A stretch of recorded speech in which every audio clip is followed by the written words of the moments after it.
ও দিদি, দিদি বাড়ি আছো? জানো, একটা খবর জানাতে এলাম তোমাকে।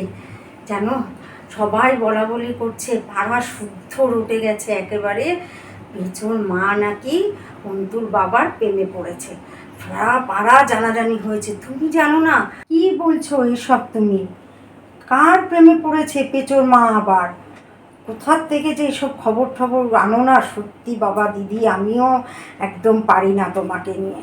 সবাই বলাবলি করছে জানো তো দিদি, একেবারে যে পেঁচোর মা এখন অনেক বড় লোক হয়ে যাবে। বাবা, কত বড় লোকের সাথে প্রেমে পড়েছে পেঁচোর মা? কে সেই ব্যক্তি? হ্যাঁ গো দিদি, জানো তো, পেঁচোর মা এখন হীরের গয়না করবে, সোনার মোড়া শাড়ি পরবে, রূপোর থালায় ভাত খাবে, আর সারা বছর ফ্রিতে মোবাইল রিচার্জ করবে। জানো, সবাই বলা বলি করছে এটা। তোর বাবাটা আবার কে বলো দেখি, একটু খুলে বলো তো তুমি সব কিছু। আরে অন্তুর বাবা গো, অন্তুর বাবা। তুমি চেনো না অন্তুর বাবাকে? সারা দুনিয়ার লোক তাকে চেনে, তুমি চেনো না তাকে? আরে জিও সিমের কারখানা আছে যার, সেই হচ্ছে অন্তুর বাবা। তারই তো প্রেমে পড়েছে পেঁচোর মা। জিও সিমের কারখানা?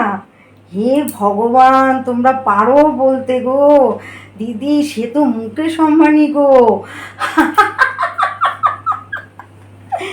ও ভগবান, সত্যি তোমরা পারো বলতে।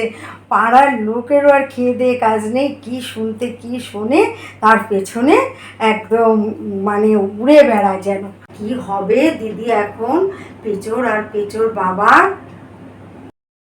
কি আবার হবে? পেঁচো আর পেঁচোর বাবা দুজনে ফ্রিতে মোবাইল রিচার্জ করবে, পেঁচোর মাও ফ্রিতে মোবাইল রিচার্জ করবে, তিনজনেই সেলিব্রিটি হয়ে যাবে। আর কি হবে বলো? সত্যি দিদি, তোমরা পারো বটে একদম। পাড়ার লোকও আছে, কি থেকে কি শোনে আর সেটা সারা পাড়া রটিয়ে বেড়ায়। উফ, সত্যি।